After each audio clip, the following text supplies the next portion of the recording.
Oke.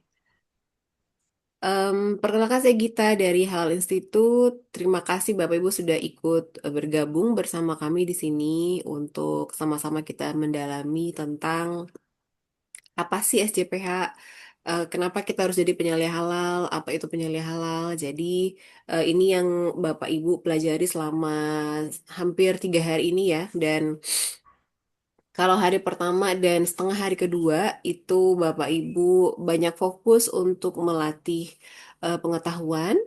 Nah, dari kemarin juga sudah mulai ya ada tugas dari UK1, UK2 dan sekarang hari ini memang full kita mengasah keterampilan, pengetahuan dan keterampilan. Em, oh oke, kita sekarang masih jam 7:06 ya. Silakan absen, mengingatkan kembali karena kalau absennya ketinggalan nilainya mempengaruhi ya, kan nilainya pasti akan berkurang. Dan untuk materi, Bapak Ibu bisa lihat di aplikasi LMS Halal Institute. Eh, sekarang itu kita belajar tentang tentang pengawasan. Jadi kalau di UK3, UK1 itu kita menyusun, merencanakan, UK2 itu kita membuat dokumennya, lampirannya gitu ya. Kalau UK1 itu kita buat batang tubuhnya, manual SCPH-nya. Nah, UK2 ini kita lengkapi dengan lampiran-lampirannya. Nah, setelah kita susun, kita rencanakan. Nah, di UK 3 4 ini kita melakukan implementasi sebetulnya ya. Nah, di implementasi itu kita melakukan kita awasi apakah prosesnya sesuai tidak, bahan yang kita pakai, bahan yang halal atau tidak, terus produknya itu seperti apa. Jadi,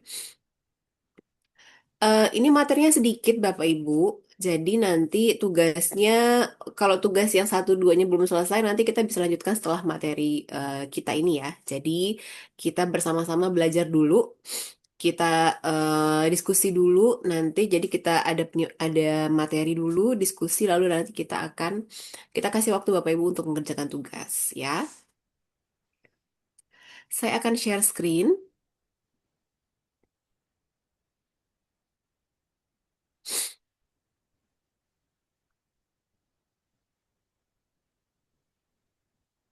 Oke.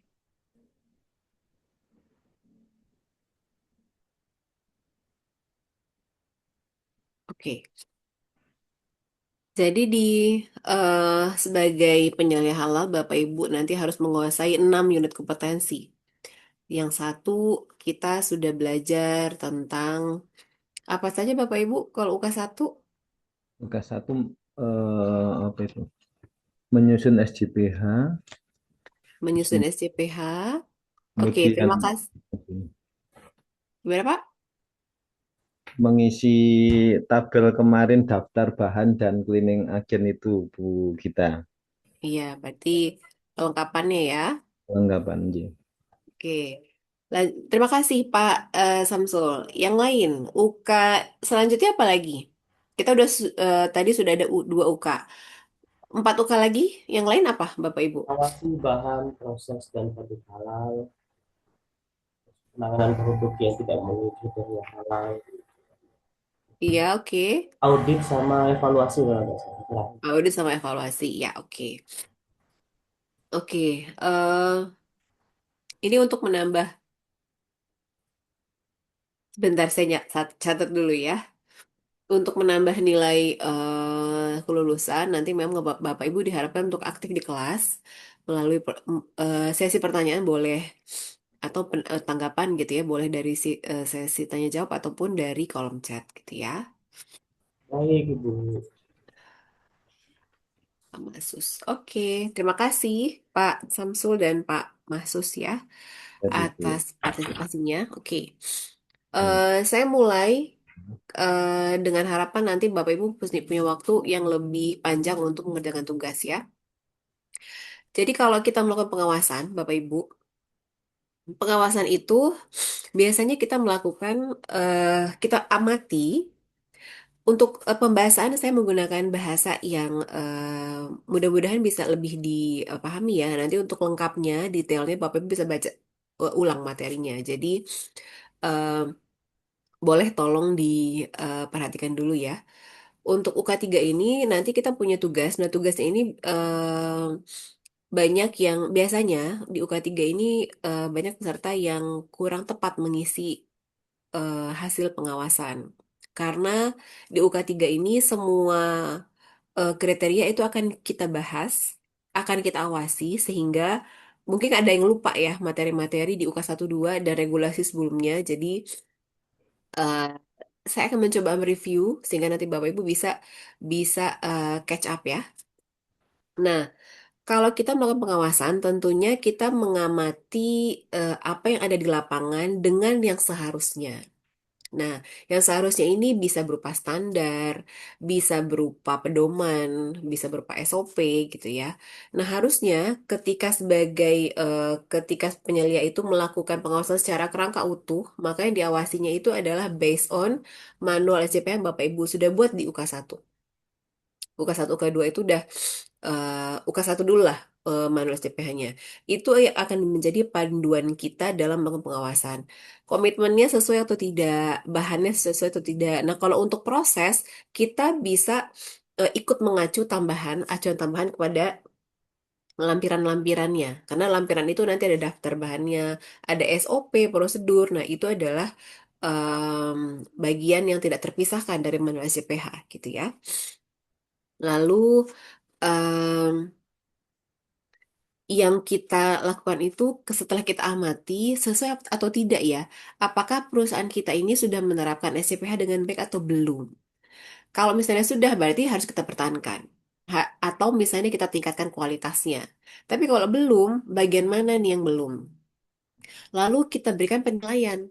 Oh, ternyata perusahaan kita ini masih belum menerapkan kriteria SCPH dari poin misalnya yang pertama itu adalah tanggung jawab. Belum ada nih penugasan penyelia karena kita belum karena si pelaku usaha ini nggak punya penyelia halal. Maka kita berikan rekomendasi. Setelah kita nilai, nah kita berikan rekomendasi. Sifatnya adalah kita selalu sifatnya memberikan rekomendasi, masukan gitu ya. Kita bukan final judgment, tapi kita memberikan rekomendasi. Apakah pelaku usaha akan mengikuti atau tidak, itu tergantung kita bagaimana kita meyakinkan. Nah, ini masuk aspek tiga dalam pelatihan berbasis kompetensi ya. Ada behavior, bagaimana kita meyakinkan sikap kita untuk mengkomunikasikan bahwa penting masukan-masukan untuk perbaikan itu untuk dilakukan oleh si PU. Nah, maka setelah ada pengamatan, penilaian, dan masukan itu, kita juga cek apakah semua itu dilakukan secara konsisten atau tidak. Dikhawatirkan nanti jika tidak dilakukan secara konsisten, maka temuan atau ketidaksesuaian itu akan terulang kembali. Gitu ya. Selamat datang yang baru join. Oke. Ya, mudah-mudahan yang masih di jalan bisa tetap mengikuti dengan baik ya.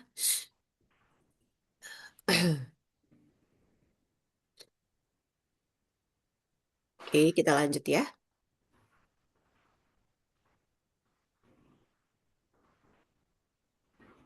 Nah, pengawasan ini kalau dalam skema SJPH, em, kita melakukan pengawas, Bapak Ibu sebagai penyelenggara melakukan pengawasan secara internal karena itu berasal dari dalam unit organisasi itu sendiri. Pengawasannya tentu berbeda ketika ada pengawasan yang dilakukan secara eksternal, yang dilakukan oleh, kalau JPH itu kita punya person namanya pengawas JPH, pengawas jaminan produk halal. Siapa nih? Ini adalah ASN.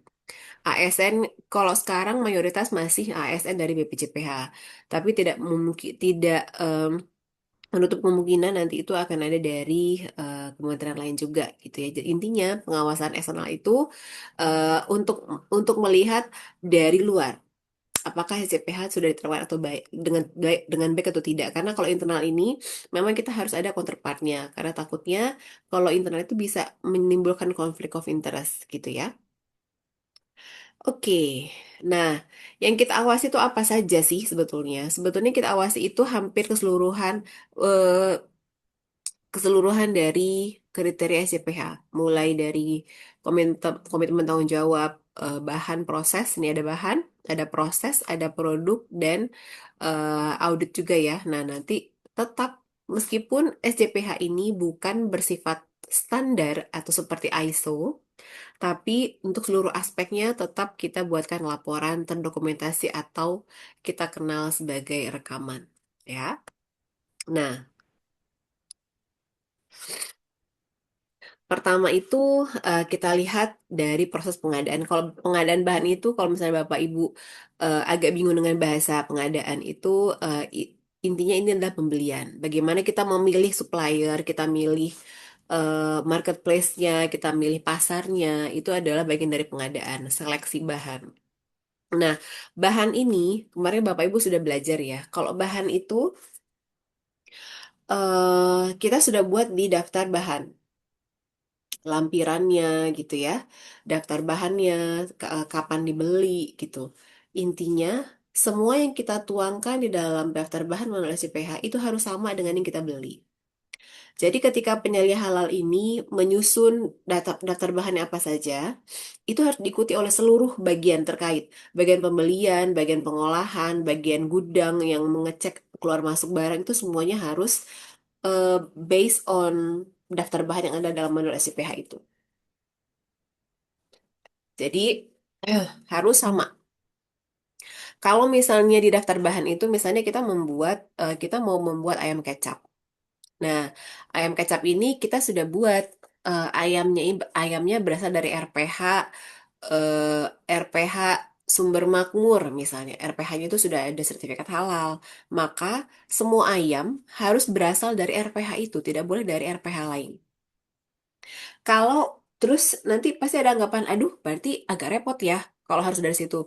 Kalau memang Bapak Ibu mau beli dari pasar atau mau beli dari frozen meat gitu ya, frozen chicken gitu. Nah, dimasukkan daftar bahannya tidak hanya satu. Lalu misalnya kecap, kan kita membuat ayam kecap. Kecapnya itu yang sudah ber SH itu ada banyak di pasaran. Kira-kira yang masuk dengan taste customer Bapak Ibu apa nih? Kecap ABC, kecap bangau. Kalau misalnya ada segmen si penderita diabetes, mungkin bisa pakai kecap Tropicana Slim misalnya. Bapak Ibu masukkanlah tiga itu. Bahan ini harus dimasukin semua bahan yang akan Bapak Ibu pakai ataupun ataupun yang nanti potensi akan dipakai. Karena kalau misalnya kita ada kelangkaan bahan, contohnya kayak sekarang, kondisi dunia ini sedang tidak stabil, banyak banyak bahan yang banyak produk yang mungkin belum sampai ke kita karena terhambat di Selat Hormuz gitu ya, atau ada yang harganya mahal. Nah, untuk mengantisipasi kelangkaan bahan, em, perang harga gitu ya, Bapak Ibu silakan masukkan beberapa jenis bahan yang akan dipakai gitu ya. Karena kalau misalnya kita di daftar bahan itu tertulisnya adalah kecap ABC, nanti ada staf yang membeli kecap Bango, maka itu tidak boleh. Itu dianggap ketidaksesuaian. Makanya pengawasan bahan ini menjadi sangat penting gitu ya. Nah, terus nanti jangan lupa untuk setiap kita melakukan pembelian, jangan lupa bon-bonnya. Kalau dari marketplace itu kita bisa screenshot ya, invoice-nya, kwitansinya eh, disimpan. Karena ini nanti akan jadi bahan untuk diaudit oleh auditor eksternal dari LPH gitu ya. Nah, kalau misalnya ada bahan yang misalnya curah nih, atau yang sudah dikemas dalam bentuk kecil-kecil. Nah, itu dipastikan bahwa bahan tersebut memang berasal dari bahan yang sudah bersertifikat halal. Nah, ini harus ditanya. Kalau dalam memilih supplier, memilih pasar itu juga dipastikan pasarnya seperti apa gitu ya. Suppliernya memang tidak menjual barang-barang yang tidak halal ataupun ketika kalau dia menjual barang-barang yang tidak halal dipastikan bahwa mereka ada melakukan pemisahan ya. Oke. Nah, ini adalah contoh surat request order yang bisa kita lihat untuk sebagai bahan kita melakukan pengawasan. Kita cek nih yang dibeli itu apa gitu ya. Em, yang dibeli itu di sini adalah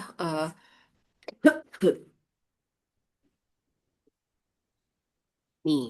Red Globe. Jadi kita bisa cek yang dibuatkan oleh bagian pembelian itu apa sih? Sama nggak dengan daftar bahan? Nih mereknya. Terus ini adalah ini bukti pembeliannya ya. Nah, kita sambil cek lagi karena takutnya bisa saja sertifikat sertifikat halalnya sudah tidak berlaku karena mungkin saat itu mereka masih menggunakan sertifikat SH dari MUI misalnya begitu ya. Jadi kita cek ulang untuk memastikan saja. Karena kalau misalnya bahannya itu sudah masuk ke dalam produk, udah jadi menjadi produk, maka produknya harus ditarik itu cost-nya akan sangat tidak efisien gitu ya. Nah, ini adalah kita awasinya ada levelingnya. eh ini ada Mbak Kalisa ya, Iya, mau Bu. bertanya. Mm-mm. Bu, saya mau tanya terkait dengan potensi bahan yang dipakai. Kebetulan kan saya dari kosmetik, Bu. Jadi Heeh. tuh kan terkadang kalau misalnya kita kan ada bahan baku yang memang kita selalu pakai, Bu. Jadi kan kalau dalam pengajuan halal kan itu harus ada dokumen-dokumen pendukung ya, Bu. Kayak sertifikat halalnya atau diagram alir. Nah, Heeh. terkadang tuh kan kita ada bahan yang potensi yang dipakai, memang kita nggak pernah pakai, tapi untuk jaga-jaga. Jadi kan kita cuma minta sampel. Kalau misalnya itu bahan tetap kita masukkan, tapi kita cuma pakai CO aja, Bu. Itu apakah nggak apa-apa, Bu? Tapi ada dalam daftar bahan. Ada, cuman dokumen pendukungnya nggak lengkap karena kan kita belum pernah beli, Bu. Cuman buat potensi aja. Kalau CO itu sebenarnya boleh kita pakai. Jadi Mm-mm. kalau Bapak Ibu perhatikan, ingat lagi bahasan yang kemarin, Mm-mm. sebetulnya COE, MSDS, diagram alir itu termasuk salah satu dokumen pendukung yang bisa kita gunakan sebagai dasar kalau SH-nya nggak ada, gitu ya. Oh, berarti dengan CO aja udah cukup ya, Bu, sebenarnya? Cukup asalkan bisa. Mm-mm. Saya tidak mengatakan cukup, tapi bisa kalau memang bahan itu memang tidak ada SH-nya. Gitu. Dan memang di COE-nya itu jelas dinyatakan bahwa produk tersebut memang tidak berasal dari hewan dan sesuai kriteria gitu ya. Oh, oke. Baik, Bu. Terima kasih ya, Bu. Oke, oke, kita lanjut lagi ya. Em, nah, ini adalah contoh kalau bahannya tersebut dari luar. Contoh ini adalah mentega Wisman. Wisman itu saya pernah menemukan case, jadi saat sedang diaudit, ternyata Wisman ini sudah masuk ke dalam masa expired, sudah tidak boleh dipakai, sudah sertifikatnya tidak berlaku lagi karena sudah lewat, udah expired. Nah, tentunya ini memang tidak bisa kita nggak boleh pakai. Nah, tetapi kita masih bisa. Jadi kalau kalau memang sudah brandnya besar gitu ya, mereka kadang-kadang biasanya mereka suka posting di websitenya kalau mereka sedang. Jadi memang sudah berakhir, tapi mereka sedang melakukan pengusulan. Nah, itu bisa diterima oleh auditor. Jadi diperhatikan di sini, ini adalah masa expirednya ya. Nah, dipastikan bahwa ketika dalam proses produksi memang bahan tersebut kalau yang dari luar itu masih berlaku masa eh, sertifikatnya. Kalau dalam negeri, kalau BPCPH kan seumur hidup selama tidak ada perubahan komposisi bahan. Tetapi kalau yang dari luar, ada yang 3 tahun, ada yang 4 tahun. Nah, jangan lupa nanti diperhatikan expired date dari halal certificate-nya, gitu ya. Nah, dipastikan namanya sama, nama bahannya sama kecap ABC, nama produsennya, negara asalnya, atau seperti tadi Wisman gitu ya, negara asal dari mana nih? Jangan sampai nanti negara asal yang kita cantumkan misalnya dari Belanda, tapi ternyata yang yang secara fisik ada di kemasan Wisman itu misalnya berasal dari Norwegia, misalnya gitu. Jadi dipastikan memang semuanya itu sama. Nah, ini termasuk yang logo dipastikan kalau misalnya memang berasal dari luar negerinya itu sudah MRE nggak dengan BPCPH. Contohnya di Ivanka. Ivanka ini kita cek di BPCPH. Apakah Ivanka ini termasuk LHLN yang sudah di MRE dengan BPCPH. Nah, kalau sudah, kita boleh pakai. Tapi kalau tidak, kita nggak boleh pakai gitu ya. Makanya ketika kita menyusun dan merencanakan SJPH lengkap dengan data dukungnya itu menjadi hal yang paling krusial. Karena kita benar-benar harus cek dengan fisik barangnya yang kita pakai sama atau tidak. Dan ini juga kontrol dari tim pembelian, tim pengadaan yang nanti ketika barang masuk dicek banget, itu menjadi sangat penting, gitu ya. Kalau positive list itu boleh kita tidak periksa sertifikat halalnya karena memang tidak ada. Tapi yang kita tetap periksa itu adalah apakah barang tersebut ketika datang, misalnya tomat ini sudah busuk atau tidak. Secara halal itu tidak hanya mengatur secara syarat Islam, tetapi juga toibnya, higienisnya itu juga tetap dipelihara. Jadi kalau misalnya memang tomat itu sudah busuk ya kita tidak boleh, meskipun kita tidak periksa sertifikat halalnya, tapi kita tetap periksa secara fisik kondisinya. Kalau sudah busuk ya berarti kita nggak boleh pakai, gitu ya. Kita pisah. Nah, pastikan untuk penyimpanan tata letaknya bahan-bahan ini tidak ada kontaminasi ya. Jadi ketika disimpan daging sapi dibiarkan terbuka, terus nanti ada kontaminasi bakteri atau misalnya nanti terkontaminasi dari kotoran tikus, kucing, anjing. Nah, itu dipastikan. Kalau yang dipisah antara babi sama sapi itu pasti Bapak sudah paham ya. Tapi jangan sampai diabaikan ada potensi kontaminasi dari kotoran hewan yang lainnya atau dari manusia juga. Misalnya daging itu kalau tidak disimpan di dalam freezer itu kan menjadi bisa bisa jadi busuk gitu ya. Atau misalnya dibiarkan terbuka ada lalat sehingga bisa aja potensi nanti ada telur gitu ya. Jadi ketika bahan datang itu bagaimana kita mengemasnya, menyimpannya itu harus diawasi dengan baik. Diperiksa juga nih COE, ada form pemeriksaan, kwitansi faktur. Nah, kalau di mana CPH itu kan ada form ya. Nah, itu nanti bisa kita jadikan alat untuk controlling. Nah, ini adalah bukti pengawasan bahan-bahannya datang. Jadi datanya ada 10 kilo gitu ya. Nah, ini kita buatkan SH-nya sesuai. Semua keterangan bahan itu memang sesuai dengan daftar bahan, mulai dari merek, negara asal, produsen gitu ya. Terus ini untuk penyimpanan ya, penyimpanan ini kita cek nih. Ini ilustrasi saja. Nah, ini kita cek apakah penyimpanannya seperti apa, dipisahkan atau tidak. Sebetulnya ini adalah contoh bagaimana kita memisahkan ada bahan yang memang sudah disertifikasi halal, mana bahan yang tidak. Contohnya ya. Jadi misalnya eh contohnya itu misalnya em, saya membuat paper bag, yang satu untuk tepung, yang satu untuk oh ini bahan. Contohnya kalau bahan yang disertifikasi, yang ber-ESA sama yang tidak, contohnya saya em, saya pakai saya nyimpan bahan kemasan atau cleaning agent lah contohnya. Cleaning agent ini ada yang memang saya butuh yang ber-SH, ada yang tidak.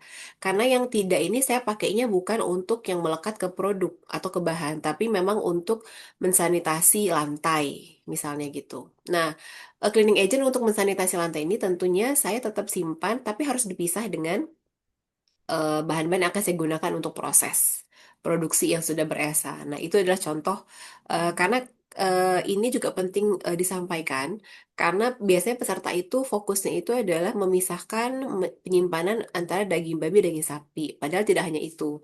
Kita juga tetap harus pisah meskipun masih dalam gudang yang sama. Kalau daging babi dan daging sapi gudangnya harus beda ya, karena itu kan betah. Tapi kalau misalnya bahan yang kayak tadi cleaning agent kita yang pakai ber-ESA sama yang tidak itu tetap harus kita pisah ininya penataannya gitu ya lemarinya. Jadi ini alur verifikasi penanganan bahan kita cek surat jalannya, PO-nya gitu ya. Terus kalau ada bukti penerimaan barangnya itu kita cek, kita QC gitu ya. Kita cek di gudang penyimpanan. Kalau misalnya oke, berarti boleh dilanjutkan diproduksi. Tapi kalau misalnya tidak, maka kita karantina atau kita kembalikan. Gitu ya. Nah, ini nanti juga ada studi kasus yang mirip nanti untuk tugas. Nah, kita sudah Untuk bahan itu apalagi ya yang intinya harus sama ya dengan daftar bahan. Terus kwitansinya dicek, dokumen pendukungnya juga nanti dicek gitu ya saat penerimaan, ada COE-nya dan sebagainya. Ada yang ditanyakan untuk poin bahan, Bapak Ibu? Oke, nggak ada, kita lanjut ya. Kita masuk ke proses. Nah, proses ini kita mengenal ada 7 proses penjualan secara utuh, tapi tidak semua PU punya 7. Biasanya penjualan penyajian ini nggak semua. Ada yang punya outlet, ada yang tidak. Jadi minimal 1 sampai 5 ini pasti ada, gitu ya. Meskipun distribusinya sifatnya masih orderan yang kita kirim lewat GoSend, itu juga tetap proses distribusi, gitu ya. Nah, di sini kita akan awasi satu persatu bahannya bagaimana, pengolahan itu cara prosesnya seperti apa gitu ya. Terus disimpannya di mana, nyimpan bahan di mana, nyimpan produk di mana, apakah dipisah atau digabung, kemasannya menggunakan apa, terus eh, mekanisme pengemasannya bagaimana gitu, apakah pakai alatnya ini apakah sudah dibersihkan atau belum, apakah ada potensi kontaminasi dari alat kemasannya atau tidak gitu ya, distribusinya kita menggunakan apa, apakah pihak ketiga kita itu sudah menerapkan skema pemisahan, kalau penjualan itu apakah outlet yang kita sewa di food court itu bersebelahan nggak dengan yang jualan babi misalnya. Kalau misalnya bersebelahan berarti kita harus punya prosedur. Terus penyajiannya, makanan yang kita pakai itu, makanan yang kita sajikan itu ditaruh di wadah yang halal atau tidak. Karena mungkin kita berpikir kalau misalnya kayak piring plastik atau melamin gitu ya, itu pot mungkin secara mayoritas itu lebih aman karena kan secara bahannya ya, secara kimiawi kan sintetis. Tapi kalau kayak keramik, ada keramik itu yang potensinya itu kalau secara kehalalan, keramik itu ada yang potensi terbuat dari eh, tulang, tulang babi. Nah, jadi ini yang harus dipastikan eh, kenapa untuk alat penyajian itu juga harus dipastikan kehalalannya. Nanti ini masuk ke proses kebaranggunaan kalau untuk yang penyajian. Nah, jadi untuk kalau kita punya eh, prosedur penyembelihan, maka kita harus pastikan bahwa penyembelihan kita itu memang hanya untuk dedicated untuk yang hewan halal saja. Kita punya juleha atau tidak, nah itu dicek tuh. Terus kalau misalnya memang ada kalau untuk yang penyembelihan ini memang harus dipisah. Kalau minimal temboknya 3 meter gitu ya. Nah, lokasi tempat alat, nah itu harus dipisah. Jadi di sini Bapak Ibu perhatikan nih kemarin sudah dibahas juga, nih kita rewind kembali. Em, Penampungan bahan, penimbangan bahan, pencampuran, pencetakan, mekanisme masak nih harus dipisah antara produk yang halal dan tidak halal. Ataupun antara produk yang halal dengan produk yang tidak kita sertifikasi halal. Tapi memang disesuaikan. Kalau contohnya eh kalau kita membuat daging sosis babi dan sosis sapi, maka itu semuanya ini harus dipisah. Yang ini. Penyimpanan pun dipisah, distribusi dipisah, pengemasan dipisah. Kalau kita bikin dua produksi, jadi kita harus punya line production yang berbeda juga. Tapi kalau misalnya saya membuat paper bag untuk tepung dan untuk pupuk. Nah, ini kan kalau secara bahannya saya sudah cek nih. Kertasnya memang terbuat dari kertas yang tidak ada kontaminasi dari hewan. Lalu ada laminasi plastiknya juga semuanya adalah sintesis. Terus, nah kalau bahan-bahannya ini memang tidak ada kontaminasi dari hewan, maka untuk productionnya, line productionnya itu saya boleh gabung. Tapi penyimpanannya tetap harus saya pisah. Saya bedakan raknya ini adalah paper bag untuk tepung dan ini adalah paper bag untuk pupuk, begitu ya. Kalau nanti pengolahannya ada tambahan yang berbeda, maka mungkin di section yang keberapa itu baru dipisah, gitu ya. Tapi kalau distribusi boleh sama, pengemasannya boleh sama. Jadi disesuaikan dengan jadi jangan jangan ini jadi patokan mutlak. Harus disesuaikan dengan proses bisnis dari PU masing-masing dan karakteristik bahan dan produk yang dihasilkan. Gitu ya. Nah, proses ini juga nanti diperhatikan kalau misalnya kita pakai maklon. Maklon itu misalnya saya bikin bakso sapi, maka kalau saya maklon penggilingannya, maka dipastikan penggilingan itu halal dedicated. Dia punya sertifikasi halal, terus memang kalau sudah punya SH berarti sudah halal dedicated gitu ya. Jangan sampai kita memaklonkan penggilingan daging ke tempat yang bercampur. Kita nggak tahu nih dia menggiling daging apa saja gitu ya. Karena eh, kita pernah riset, terus pernah menemukan bahwa salah satu di area di Jawa Barat gitu ya, Bapak Ibu, em, sampling random sampling acak saja itu jajanan-jajanan ya ini ya agak sedih gitu. Jajanan-jajanan anak SD itu ada yang ditemukan memang terkontaminasi DNA babi. Ketika dicek ke lab ternyata ditemukan ada DNA babinya di situ. Nah, ini setelah ditelusuri memang bukan dagingnya. Ada malah yang cuman pakai apa namanya? Kan kadang-kadang kalau jajanan pasar itu dagingnya sedikit, tepungnya banyak gitu ya. Nah, ditelusuri itu daging ayam, tapi ternyata kontaminasi dari mana? Dari penggilingan.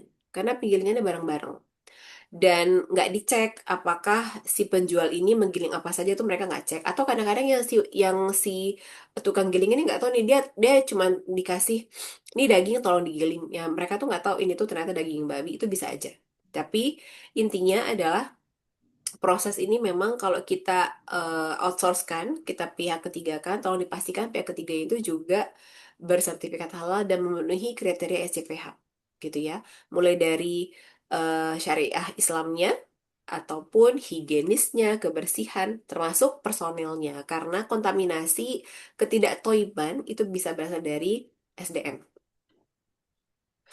Tidak hanya ketidaktoiban, tidak hanya berbicara toib nih kalau soal personel ya. Kalau kita kan mikirnya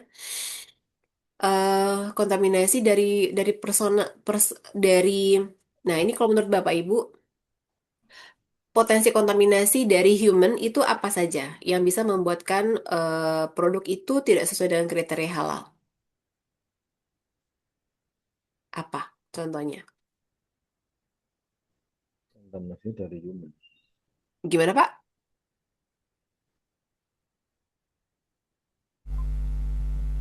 Pekerja yang tidak pakai masker pada saat bekerja. Tidak pakai masker saat bekerja. Oke, ada lagi? Pak Nizam? Eh, eh, Satu dulu Bu. Oke, satu dulu oke. Yang lain? Eh, Mohon izin Bu, ketidakteraturan dalam pergantian seragam kerja atau alat kerja ini Bu. Oh, jadi potensi kontaminasinya dari mana tuh Pak? Pada saat apa itu ngapunten terkadang kan kalau kita berbicara secara real lapangan ada kalanya piranti apa itu yang jas kerja atau sarung tangan kerja ini kalau di industri kecil itu terkadang enggak tersplit secara sistemik gitu Bu, campur-campur gitu sehingga nanti ada kalanya alat kerja yang pertama dipakai satu karyawan bisa terpakai karyawan yang lainnya kalau kita berbicara di industri mikro seperti itu. Oke, baik. eh ada lagi? Tidak menjaga kebersihan, Bu. Menjaga kebersihan. Jadi kontaminasinya itu dari mana? Karena nggak dijaga kebersihan, nggak ada cleaning, jadi bisa kontaminasi dari kecoak, dari eh, cicak gitu, Bu. Oke, oke. Terima kasih. Itu itu ada potensi kontaminasi dari hewan peliharaan. Maksud pertanyaan saya itu dari manusia, Ya. dari pegawainya itu kira-kira kontaminasi dari mana? Tadi kan sudah dari air liur ya, masker. Karena kalau misalnya dia ada batuk atau misalnya bersin itu kan berarti ada potensi ikut menularkan bakteri gitu. tadi sudah masker apa dari air liur atau dari bersin, masker lah. Yang lain apa lagi? Izin Bu, Izin, Bu. kalau biasanya terjadi itu ketika personilnya habis dari kamar mandi, sesucinya kurang baik atau kurang sisa, kembali ke Oke, kerja, nah itu biasanya kontaminasi juga. oke baik. Terima kasih. Berarti dari tangan ya, kotoran. Pak Dian tadi open mic. Ya, ini kontaminasi dari karyawan, misalnya dia bawa bekal dari rumah, sementara karyawan itu non-Muslim gitu. Jadi Oh iya, bekal makanan yang dia bawa, jika itu memang mengandung makanan nggak halal, ada kemungkinan nanti tercampur dengan produk yang ada. ya baik. Terima kasih Pak Dian. Jadi em, bisa potensi dari kuku, ya kuku. Makanya kenapa kita menyarankan menggunakan apa namanya sarung tangan karena bisa dari kuku. Terus tadi yang disampaikan oleh Pak Mahsus itu misalnya dari toilet. Terus tadi eh, Pak Samsul dari masker ya. Rambut, makanya kita menggunakan hair cap. Terus nah ini juga poin bagus yang disampaikan oleh Pak Dian. Jadi kalau misalnya kita tidak bisa, kita tidak perlu membatasi karyawan kita itu hanya Muslim semua. Kita boleh merekrut yang non Muslim, tapi mereka kita harus punya SOP bagaimana cara memastikan bahwa makanan yang mereka bawa itu tidak ada kontaminasi. Mungkin kita bisa pisahkan area makannya atau mereka nanti harus mencuci. Kita kan sekarang itu di Indonesia sudah punya sabun yang bisa menggantikan tanah ya. Itu ada, tapi saya lupa mereknya apa gitu ya. Nah itu kita bisa menggunakan sabun itu untuk di area produksi. Nah selain itu, kalau misalnya kita ini khusus untuk yang daging sebetulnya. Jadi kalau misalnya kita memang kayak saya tadi, saya membuat sosis sapi dan sosis babi. Tukang potongnya, tukang olahnya harus berbeda. Karena ketika kita menyentuh daging babi, itu kita tidak boleh langsung kita harus mensucikan dulu gitu ya. Nah, itu kan nanti akan berbeda agak potensi untuk kontaminasinya itu tinggi kalau kita tidak menggunakan SDM yang berbeda. Jadi yang tadi Bapak Ibu sebutkan itu sudah benar. Nah, saya memasukkan memberikan mungkin ada yang kita lupakan gitu ya. Jadi bacer itu tuh juga poin penting untuk kita pisah ya. Kita bedakan SDM-nya. Oke,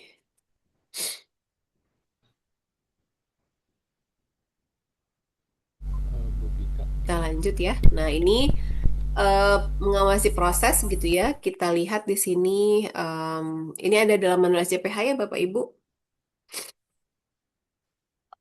Kita menghasilkan produknya berapa, kapan kode expirednya gitu ya, atau batchnya kapan.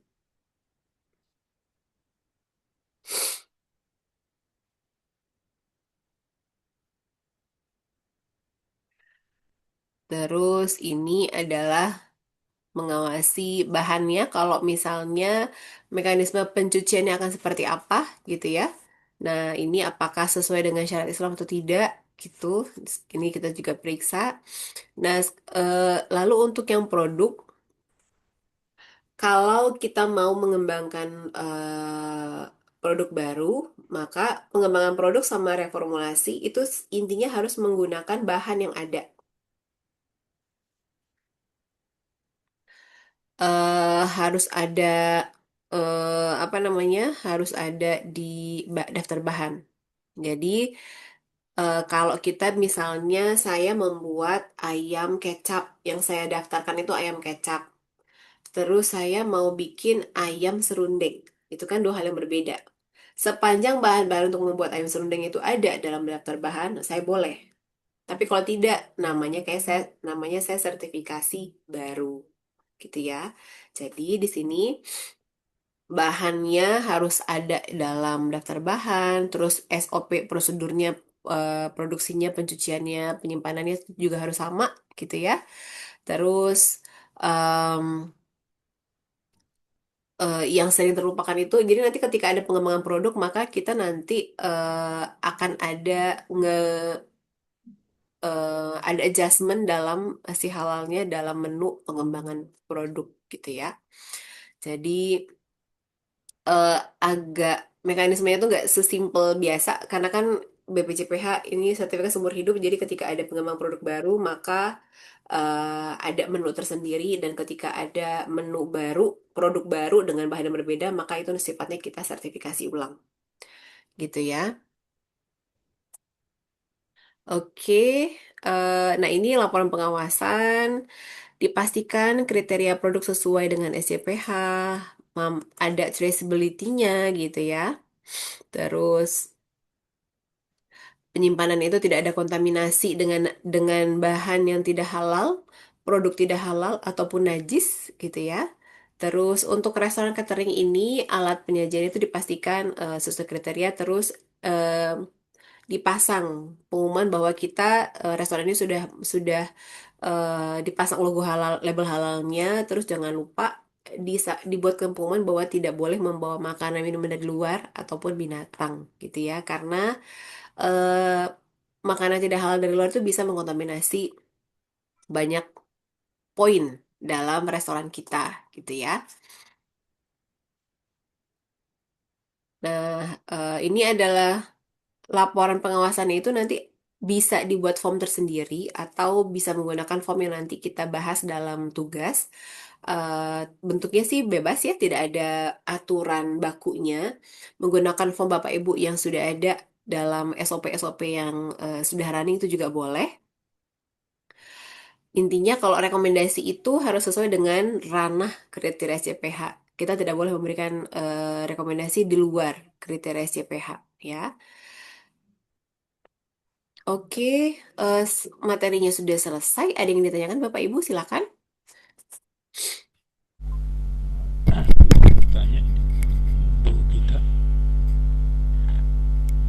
Assalamualaikum. Waalaikumsalam. Pak Nizam ya? Iya, Silakan Pak. ya tadi selain masker untuk di proses pengolahan bahan atau, atau di packaging, tadi kan ada mulai dari bahan sampai tidak semuanya yang melakukan ke outlet penjualannya, seperti apa namanya MBK kan cuma sebatas hanya sampai pendistribusian aja, karena Ya. dia bukan untuk dijual kan ya. Nah kalau yang untuk dijual itu kadang-kadang kan ada outlet yang bersebelahan dengan sebelahnya mungkin tidak halal ya. Contohnya Iya. lebih banyak di Manado atau di Medan. Itu saya lihat sendiri memang dia halal tapi sebelahnya tidak halal. Itu eh, untuk BPPJH, apakah itu bisa dikeluarkan sertifikat halal untuk outletnya? Oke. Baik, terima kasih Pak Nizam. Jadi kalau untuk kalau kita misalnya kita punya outlet bersebelahan itu bisa Pak. Jadi eh, baik kita punya outlet bersebelahan ataupun kita melakukan jasa penjualan, misalnya contohnya seperti Hypermart. Kalau di Jakarta itu Hypermart itu sudah punya sertifikasi halal. Sepanjang kita punya SOP pemisahan barang masuk keluar, penyimpanannya di mana. Kalau kayak di hypermart itu mereka tuh punya tempat penyimpanan sendiri untuk yang apa namanya, eh, raw raw meat, daging mentah, untuk yang babi dan halal dan non halal. Jadi kalau restoran kita, outlet kita itu di sebelahan yang tadi saya sampaikan, kalau misalnya outlet kita itu di bersebelahan dengan, misalnya kita jual sate sapi, sate ayam, di sebelahnya itu ada sate babi. Nah, kalau di outlet itu dipastikan kita tempat nyucinya, kalau alat pencuci kita itu berbeda. Kita pakai alat pencuci sendiri. Terus tempat apa namanya? Kalau tempat masak kan kita berbeda ya. Kita punya masing-masing. Kita kalau di food court contohnya gitu, kita tempat masaknya tuh biasanya bisa beda-beda, sendiri-sendiri. Kalaupun misalnya kita punya tempat masak yang bareng, karena ada food court yang seperti itu, dipastikan kita wajannya sendiri, semuanya itu sendiri, dipisah. Jadi kita punya SOP, prosedur bagaimana mengamankan semua perangkat produksi kita, semua bahan produk kita itu memang terpisah. Begitu, Pak. Jadi pengawasannya harus live ya, kita lihat langsung ya. Gimana, Pak? Jadi pengawasannya lebih kita lihat langsung ya, Oh iya, Pak betul. ya. Iya. Ya, SOP-nya harus lebih lengkap dan pengawasan kita juga harus lebih detail lagi. Oke, baik Bu. Makasih Gitu Bu. ya. Oke, baik. Eh, Eh, mohon izin Bu Gita. iya, Mohon, Pak. nggih. Eh, mohon pencerahannya. Pada saat kita yang bahas tadi food cart, nggih, itu di mana outlet kita bersebelahan dengan outlet yang menjual barang tidak halal. Dalam hal ini anggaplah kita sate ayam yang tetangga penjual kita sate babi dalam satu food cart.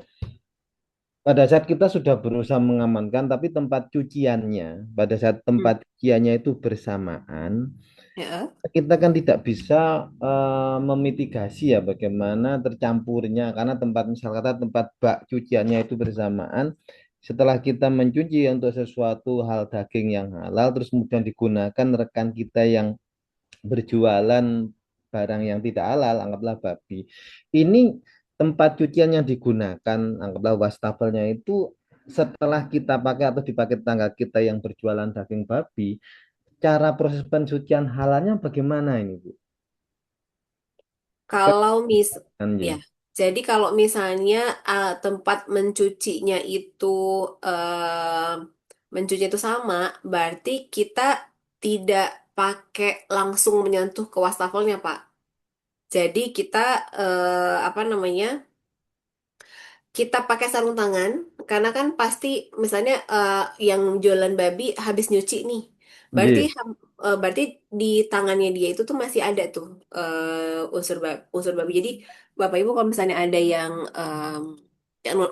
orang non muslim kalau misalnya setelah memegang babi, kenapa kalau kita itu harus mensucikan 7 kali satu dengan tanah atau debu? Karena memang kalau tidak seperti itu masih nempel selama 1 hari. Jadi 1 hari itu tuh ketika dia menempel megang apapun itu tuh masih ada ininya. Itu hasil penelitian ya. Nah, jadi kalau kita udah tahu nih tentang rekan di sebelah kita outletnya dia menjual sate babi, berarti pegawai kita memang harus mengikuti aturan banget, Pak. Pakai sarung tangan untuk mencuci, wadah untuk mencuci itu kita pakai wadah sendiri, kita jangan pakai wastafel. Jadi jangan sampai kita punya memang repot jadinya. Jadi semua perangkat mencuci masak kita tuh harus sendiri. Kita nggak boleh pakai apapun yang ada di sana. Yang kita pakai memang hanya kerannya saja untuk ini dan itu dan itu kita juga usahakan menggunakan wajib menggunakan bukan usahakan tangan ya wajib menggunakan sarung tangan biar kita tangannya tidak ini tidak. bertentangan, tidak bercampur. Berarti setelah kita pakai sarung tangannya, anggaplah kita pakai yang apa itu sekali pakai kita Iya, gitu. sama sekali pakai. Ya. Siap, siap. Iya, iya. Oke. Selanjutnya Ibu Paramita silakan. Assalamualaikum Bu, izin bertanya. Bu, jadi kami kan dari perusahaan air minum dalam kemasan. Dari hari pertama materinya itu maksudnya untuk air minum dalam kemasan cukup simpel ya Bu terlihatnya. Karena airnya sendiri itu dari mata air langsung. Itu kan termasuk positif list. Yang saya mau tanyakan eh, minta petunjuknya dari Ibu, mungkin hal-hal apa saja yang harus kami perhatikan selain bahan, tempat penyimpanan, sama sumber airnya itu. Em, yang harus diperhatikan tuh harus semuanya sih, Bu, tetap 5 kriteria itu. Mulai dari bahan-bahannya, bahan apa yang kita pakai, sumber airnya. Jadi kalau misalnya air itu, kalau kita menggunakan air sumber itu kan sifatnya positif list. Tapi kalau misalnya kita menggunakan AMDK, dipastikan filternya itu bukan berasal dari karbon aktif yang dari hewan. Karbon Hewan. aktif kan banyak ya, ada yang dari mineral juga. Nah, jangan sampai ada yang jangan berasal dari hewan. Tapi kalaupun berasal dari hewan, pastikan filternya itu memang dari karbon aktif yang berasal dari Hewan halal. tulang, ya hewan halal. Nah, terus kemasannya. berarti kan bahan itu kan ada bahan untuk kita prosesnya, ada airnya, terus bahannya itu juga ada cleaning agentnya dan kemasan.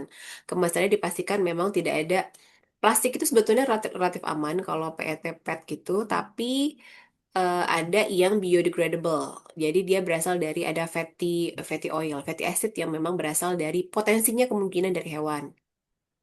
Karena kan ramah lingkungan ya. Nah, jadi dipastikan kemasan itu memang tidak ada bahan dari hewan non halal.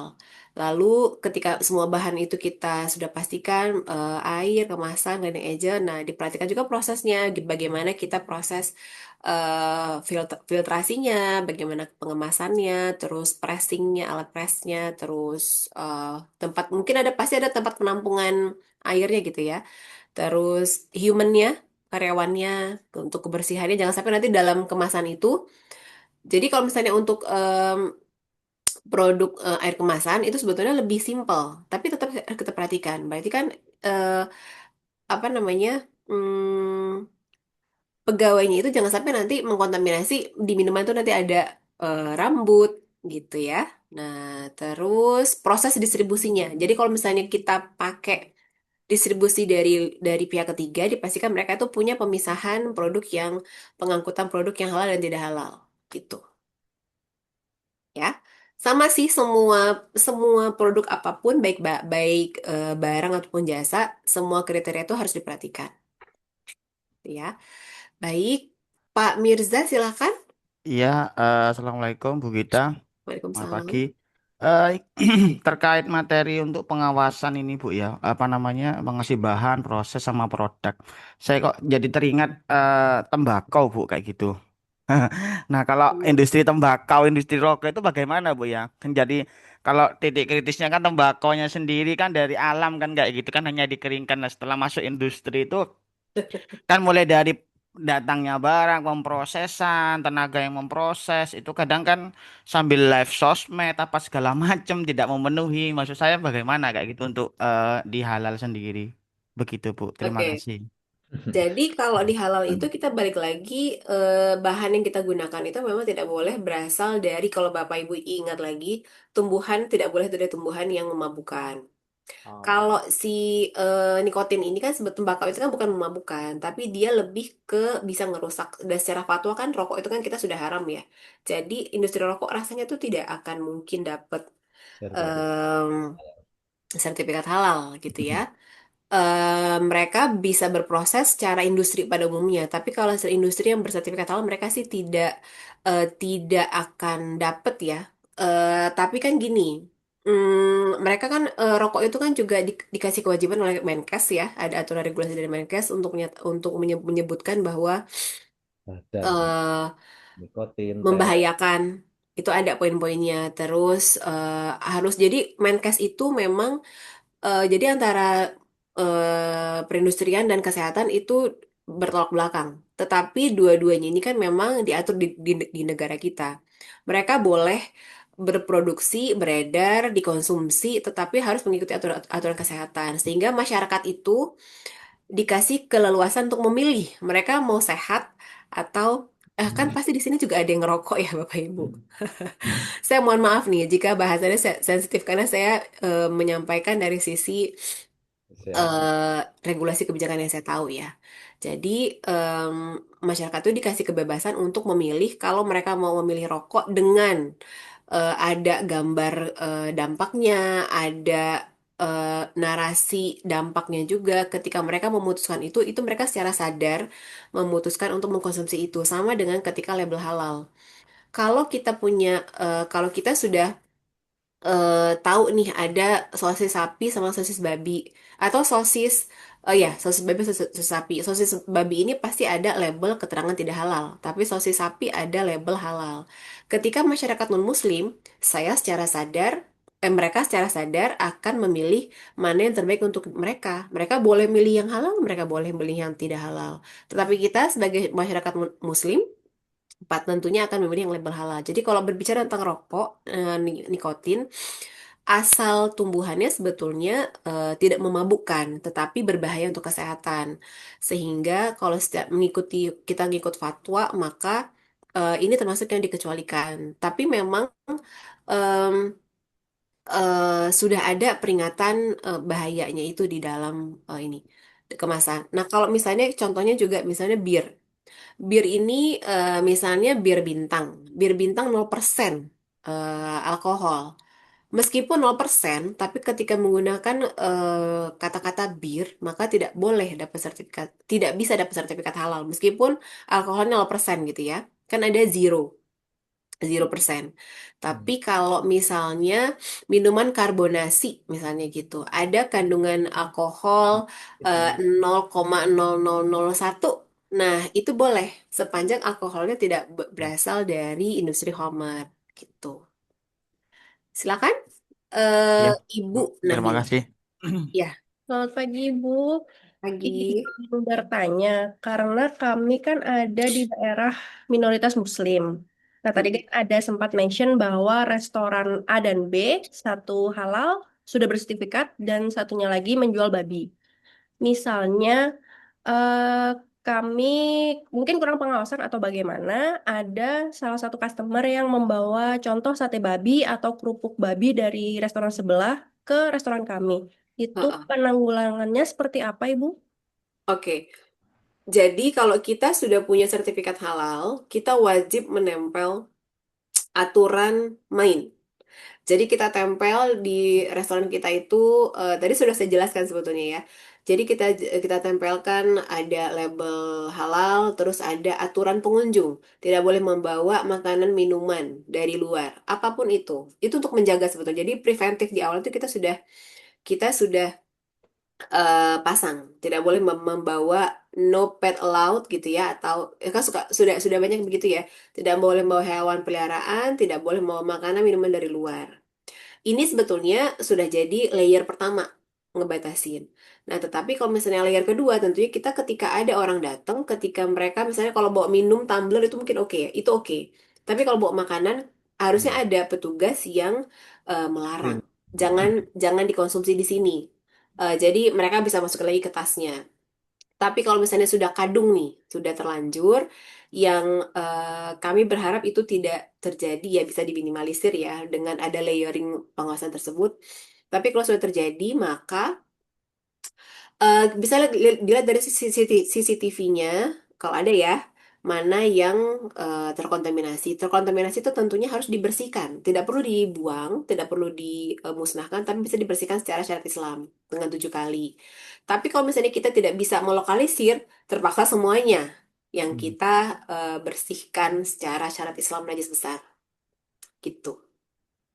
Makanya daripada kita nanti dampaknya itu adalah cost, kan itu pasti cost ya, air, sabun, waktu juga time consuming gitu ya.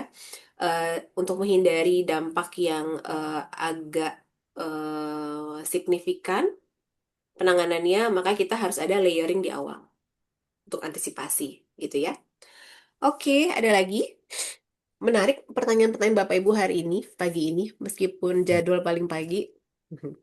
Oke, em, kita masuk ke tugas ya. Bapak Selamat Ibu, pagi, Ibu. Izin bertanya, dari siapa ini? Murni. Oh, Bu Murni. Oke, silakan Ibu. Enggak, menarik tadi yang pertanyaan Ibu sebelumnya yang apa yang minoritas Muslim ya daerahnya ya, Bu ya. Nah, Iya. saya kira ini di luar konteks ini ya, Bu ya, buat kehidupan pengalaman pribadi aja. Nah, misalnya di hotel gitu ya, kecuali hotel nggak ada label syariahnya gitu, Bu.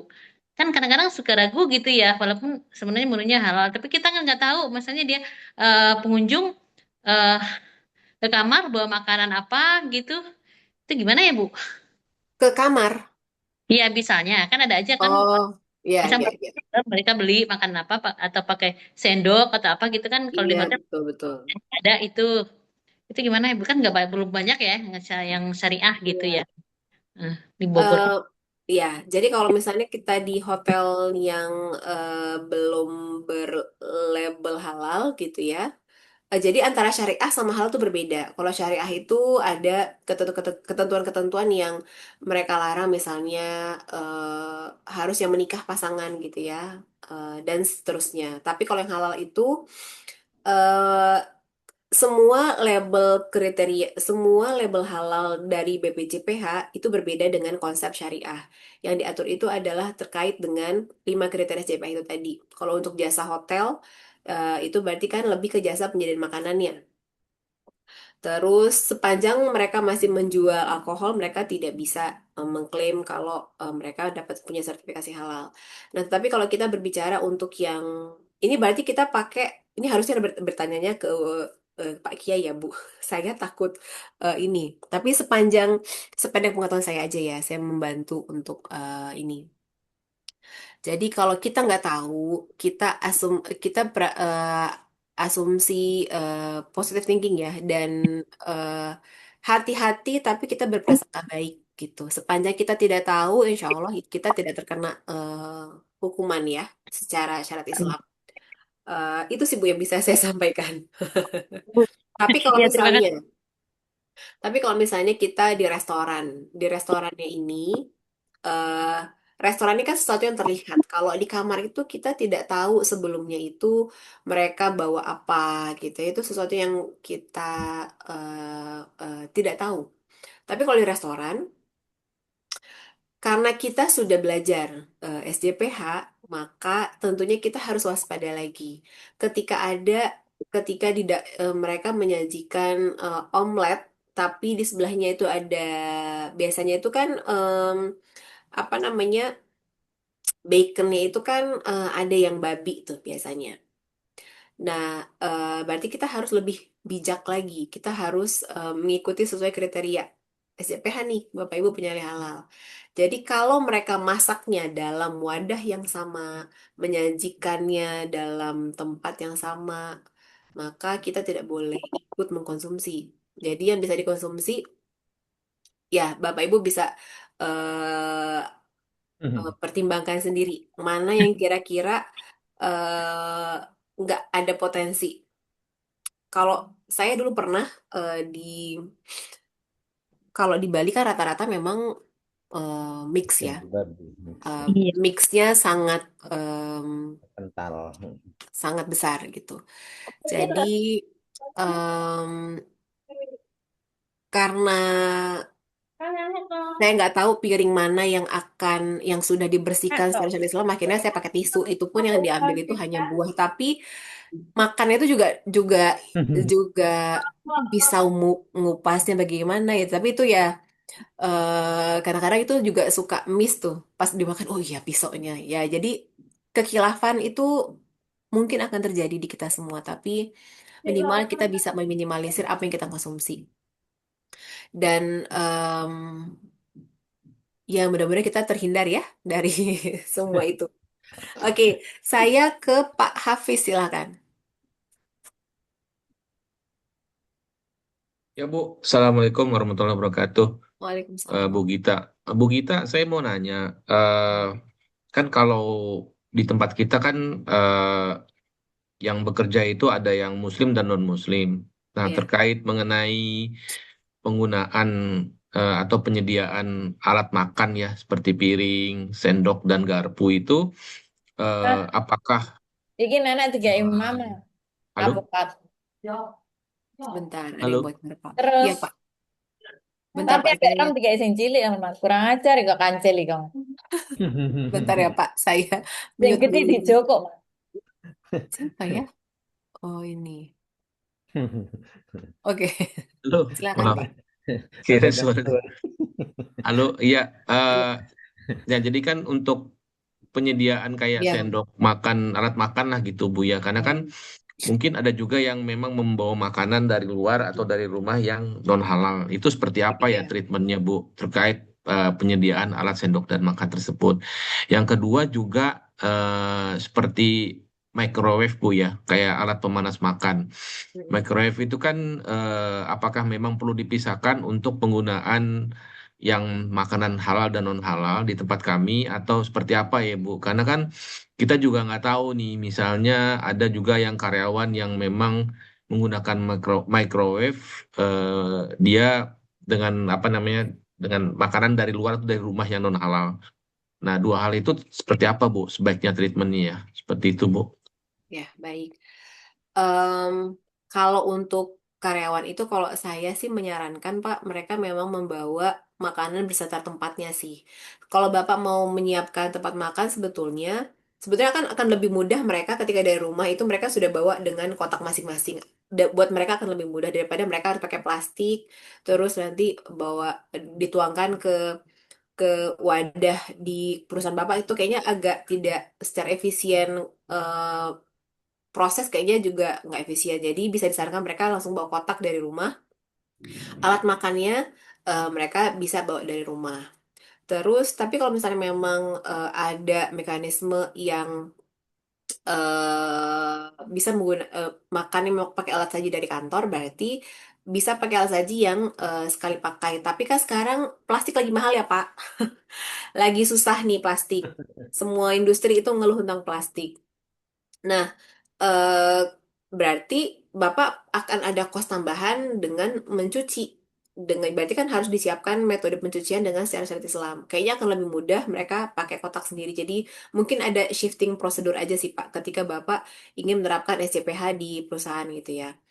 Nah, untuk microwave sih saran saya sih bisa Pak karena microwave itu meskipun dia itu hanya menghangatkan, jadi kan ada apa namanya ada panas gitu ya. Tetapi ada kadang-kadang kita tuh tidak bisa menjamin ada yang nggak teliti atau misalnya agak slordeh gitu ya. Di jadi makanannya itu ini Pak nyiprat gitu. Nah, nyiprat ini nih yang kita tidak bisa pastikan nyipratnya akan Meletup, seperti ya apa. meletup-letup kan Meletup, Bu. Kalau ya, misalnya dia manasin daging babi gitu kan, itu kan ya, dia kan terbuka tuh Bu. Nah itu dia minyaknya kan meletup-letup tuh, tak ya tok. Setelah betul. itu masuk daging ayam. Itu seperti apa daging ayam jadi rasa babi nanti Bu. Ya, jadi kalau untuk microwave untuk antisipasi Pak, kita sebaiknya sih pisah aja. Kalau untuk alat makan, ya mereka bawa aja Pak kotak dari rumah. Tapi em, eh, yang repotnya itu gini Pak, kalau mereka biasa pakai makan pakai tangan gitu. Nasi ramesan kan pakai tangan. Nah, tangan ini kalau sudah kena babi itu mereka nggak boleh langsung ikut produksi tempat Bapak. Mereka harus ikut pencucian secara 7 kali gitu. Jadi mungkin disiapkan saja Pak tempat kan sebetulnya bisa kita siapin misalnya tanah ya terpaksa gitu ya Pak ya. Mereka cuci 6 kali tapi harus ada yang ngawasin tuh. Jangan sampai nanti mereka cucinya cuma 2 kali gitu ya. Terus 1 kali pakai tanah atau mungkin mereka jadinya nggak nyaman gitu ya. Nah, Bapak beli sabun. Ada sabun yang sudah dihasilkan oleh IPB atau siapa, saya lupa ya Pak. Itu sudah ada memang, sudah diakuin juga oleh BPJPH itu boleh secara umumnya juga boleh gitu ya.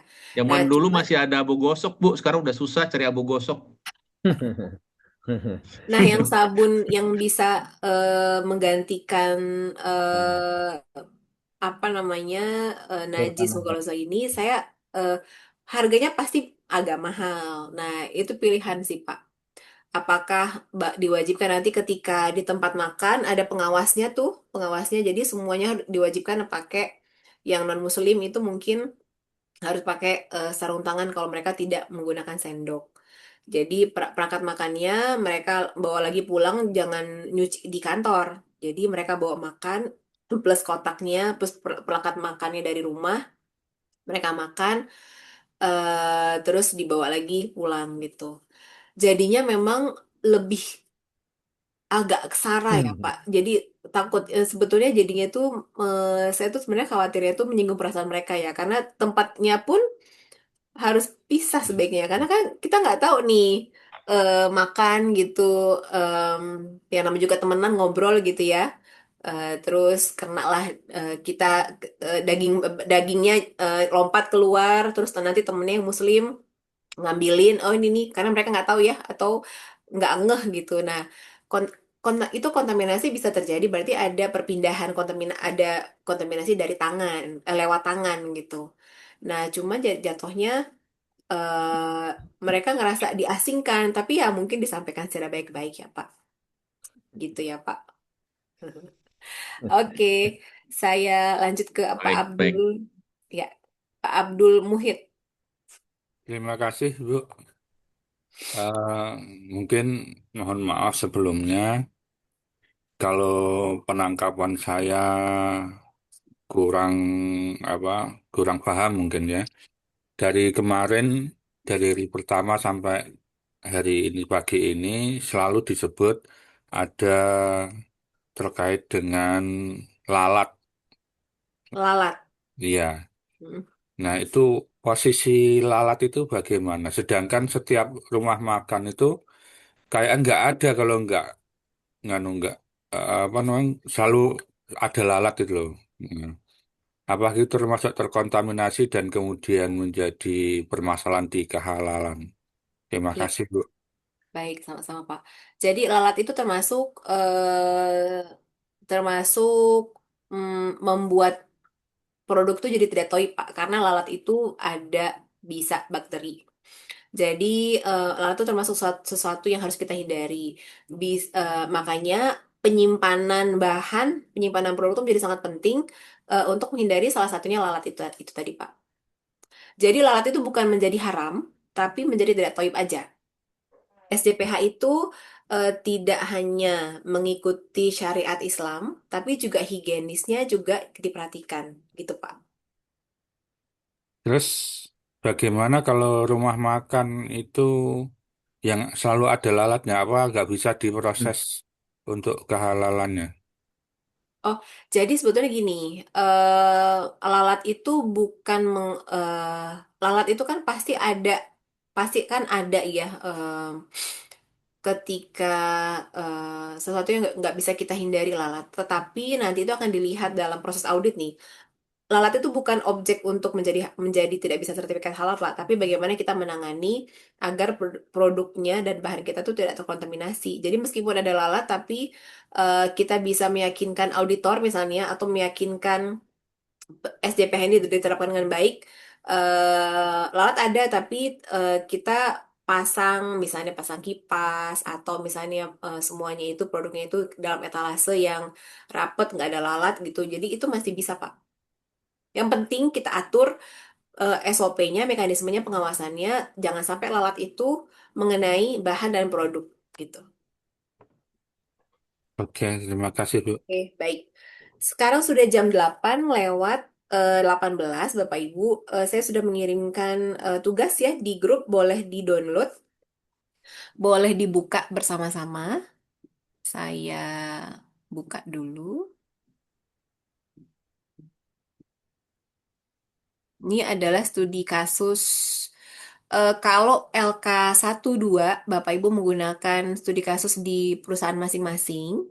Tetapi kalau untuk di LK3, kita menggunakan studi kasus yang ini, ya, yang ada di sini. Hati-hati, karena ini sering banyak, eh, terutama kalau saya kembalikan, karena banyak yang kurang pas. Ada yang lupa, biasanya. Nah, jadi ini adalah contohnya studi kasus adalah PT Burger XYZ adalah salah satu restoran yang menghasilkan burger, ya. Pengadaan, ini saya pisah-pisah biar gampang. Oh, nggak bisa. Oke. Jadi untuk membuat burger ini dibelilah daging impor dari supplier X. Nah, daging sapi ini sampai ke Central Kitchen. Namun, pada saat pengecekan dokumen sertifikat halal, ternyata informasi tanggal penyembelihannya, pengemasannya, serta nomor RPH-nya berbeda dengan yang tercantum dalam kemasan sertifikat halalnya. Ini adalah kasus pertama nih. Terus, padahal bagian purchasing sudah melakukan proses pembelian sesuai dengan daftar bahan. Berarti secara pengadaannya ini sudah sesuai, gitu ya. Karena dia beli sesuai dengan daftar bahan. Yang salah adalah ketika bahannya itu nyampe ke kitchen, gitu. Nah, eh kita lanjut. Kita lanjut ya. Nah, untuk meningkatkan kapasitas produksi, manajemen mau maklon. Nih, tadi udah saya bahas juga nih. Maklon penggilingan daging di tempat yang belum ber-SH. Ini kasus selanjutnya. Lanjut lagi, untuk mempercepat proses transportasi produk setengah jadi ke outlet, manajemen ingin menggunakan jasa transporter pihak ketiga. Nah, ini kan tidak dijelaskan. transportnya seperti apa. Berarti sebetulnya ini informasi yang tidak jelas dan bisa kita anggap dia itu belum punya sertifikat halal. Nah, Bapak Ibu tinggal tinggal rekomendasikan seperti apa. Lalu pengembangan produk nih, eh, mau mengembangkan beef bacon dan lamb cheeseburger. Nah, ini semua ini Bapak Ibu tuliskan ke bawah. Hari tanggal sekarang saja. Pengadaannya bagaimana nih? Proses pembeliannya, seleksinya sesuai atau tidak? Kalau sesuai berarti rekomendasinya dilanjutkan, dipertahankan. Kalau nggak sesuai, hasil pengawasan seperti apa?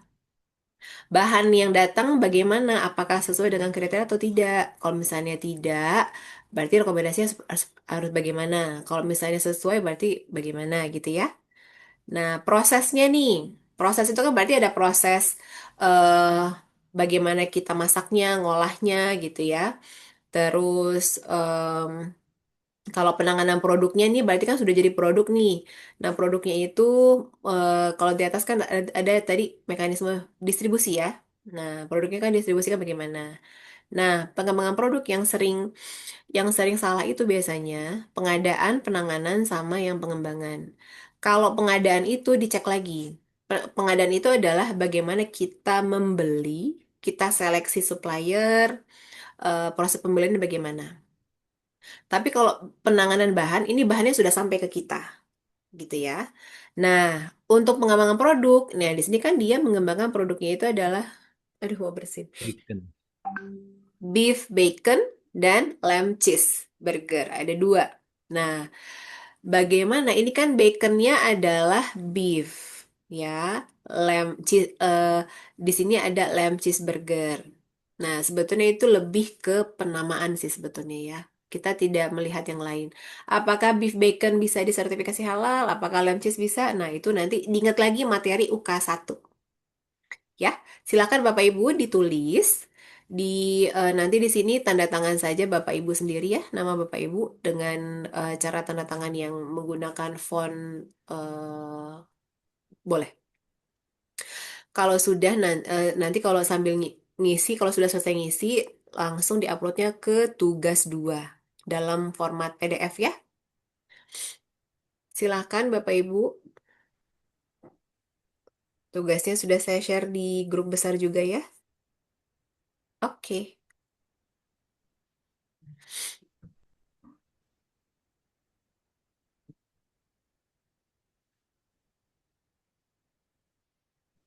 Ini Bu, insya dikasih Allah waktu gampang. berapa menit, Bu? Hah? Ini dikasih waktu sampai kapan ya ngerjainnya? Oh, sebetulnya begini Pak, ini kan hari terakhir. Jadi fasilitator itu hanya punya waktu memeriksa Bapak Ibu itu hanya sampai jam 2. Jadi kalau misalnya Bapak Ibu tidak segera menyelesaikan, saya sih berharapnya materi ini Bapak Ibu selesaikan jam 9 langsung upload karena Oh, sedikit baik Bu, makasih. ya. Oke.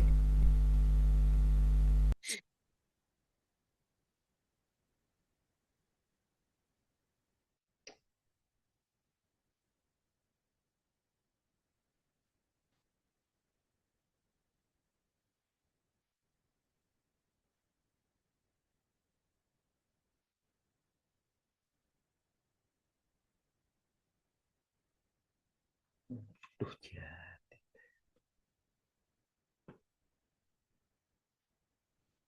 Oh, oke.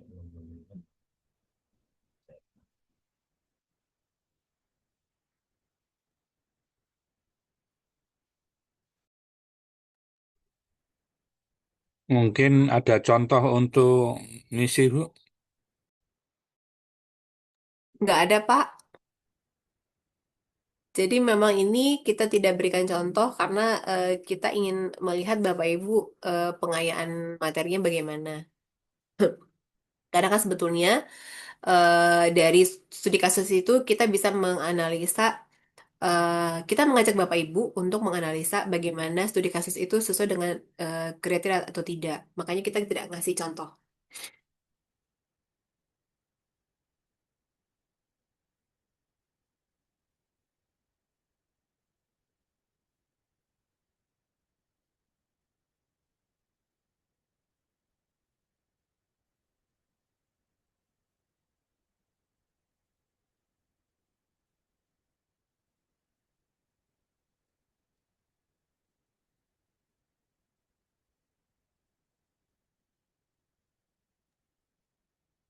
Assalamualaikum. Mohon maaf itu Ya, Waalaikumsalam. untuk kendala tugas ini waktunya agak lebih dari jam 9 bisa saya upload karena kendala saya masih di perjalanan ini. Oh, maksudnya, oh ya nggak apa-apa Pak. Intinya, yang penting, eh, intinya begini sih Bapak Ibu. Fasilitator itu punya harus ada waktu untuk menilai seluruh tugas Bapak Ibu karena nanti kalau misalnya ada revisi Bapak Ibu bisa mengerjakan perbaikan sehingga nanti ketika MOT mengumumkan memang Bapak Ibu sudah selesai semua karena kalau misalnya Bapak Ibu telat mengirimkan otomatis nanti ke saat kelulusan diumumkan MOT, mungkin ada yang tidak lulus karena keterlambatan tugas gitu. Jadi diatur saja pace-nya, nanti mungkin akan diarahkan lagi oleh MOT ya, Bapak Ibu. Ini batas maksimal upload di minggu kedua ya Ibu. Tugas dua, iya. Oke, terima kasih. Saya tuliskan juga di grup ya. Silakan upload.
Izin, Bu. Iya, Pak. Sudah saya upload, mungkin bisa dikoreksi. Kalau Oh, nanti yang bisa koreksi di... fasilitator masing-masing ya. Oh gitu ya. Ya, Maksud saya kalau masih bisa saya benari. iya. Nanti Terima silakan kasih. di kontak fasilitatornya ya, Pak. Oke, siap. Makasih. Iya, Pak.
Ibu izin bertanya, Iya.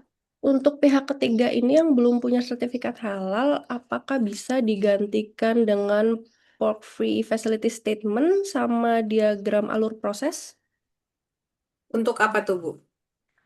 Ini kan contoh kasusnya belum ada sertifikat halal untuk penggilingan daging dan transporter pihak ketiga itu, Bu. Kalau penggilingan itu em, apa free pork statement? Yes. Masalahnya kalau di kategori wajib halal, jasa itu wajib punya sertifikat halal sih. Oke, oke, oke. Siap kalau gitu. Makasih, Bu. Ya.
Baik, Bapak Ibu, di sini sudah jam 9. Mohon maaf, ternyata jam di laptop agak berbeda.